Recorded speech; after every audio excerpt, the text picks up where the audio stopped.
Howdy out there, everyone. Today I'm going to be reviewing Sharkey's Machine, a vintage 1981 Burt Reynolds exploitation film directed by Burt Reynolds and based on a source novel who I believe the author of the book had Burt Reynolds in mind when he wrote the character of Sharkey. And watching it again for the first time since I think I was a kid, I will say that it's not a good movie, but you know what? It's got Burt Reynolds in it, and he's charming as hell, as he always is. And not to mention, there's some really good moments in it. I think that he shows his charm and his strengths in this film, and there are some excellent sequences in the film, and I think it still is worth a watch because of largely Burt's just wonderful performance in front of the camera. He's just, charismatic.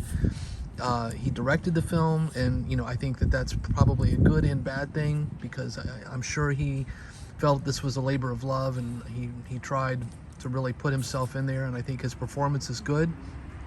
But there are some strange editing choices, some of which I think do work. I mean, they're just unusual. He'll linger on a scene far longer than you would think that someone normally would, and at times it does seem like it's a little long, I think it runs over 2 hours. And certainly I think you could have told the story in probably about an hour and 40.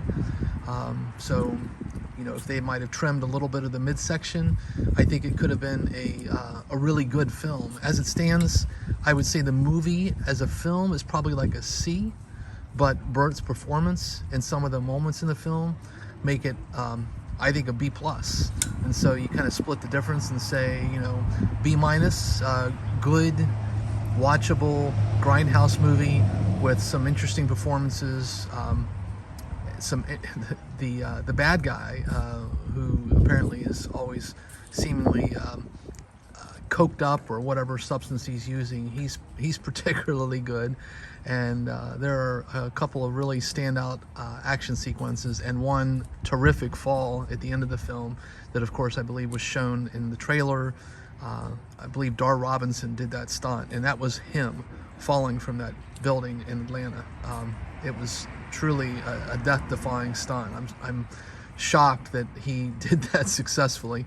But and of course, it's also a bit of a time capsule for Atlanta, downtown Atlanta. I think that's another interesting facet of the film, is that it lets you go back in time to 1980 in Atlanta, seeing some interesting locales. And of course, they were really high on featuring that skyscraper, which at that time was relatively new, and of course stood out rather like a giant phallus in downtown Atlanta. So as a movie, I would say that it's, like I said, it's a little weak, but it's a low budget exploitation film, and so you have to take those with a grain of salt and realize that it's not going to be high art. This Blu-ray that I purchased, I got it used for about $5, pretty good deal. And unfortunately, though, the transfer is not tip-top. It's the best the film is going to look on physical media, and I think the largest concern I have with it is the audio. You're really hitting the volume button up and down throughout the film just to get the dialogue, and then there are other moments where it's really loud. So I do hope that this film gets a proper transfer at some point by perhaps Shout Factory or Vinegar Syndrome or one of the other boutique labels. But until then, this will suffice. And again, I would just say it is absolutely worth a watch.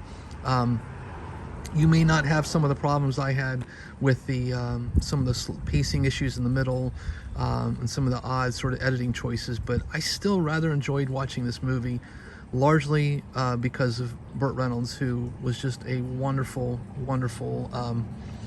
he was wonderful at what he did. He was not a diverse character actor by any stretch, but for what he did, he was terrific at it. I don't think there was anyone better than Burt. So on that note, take care, and until the next time.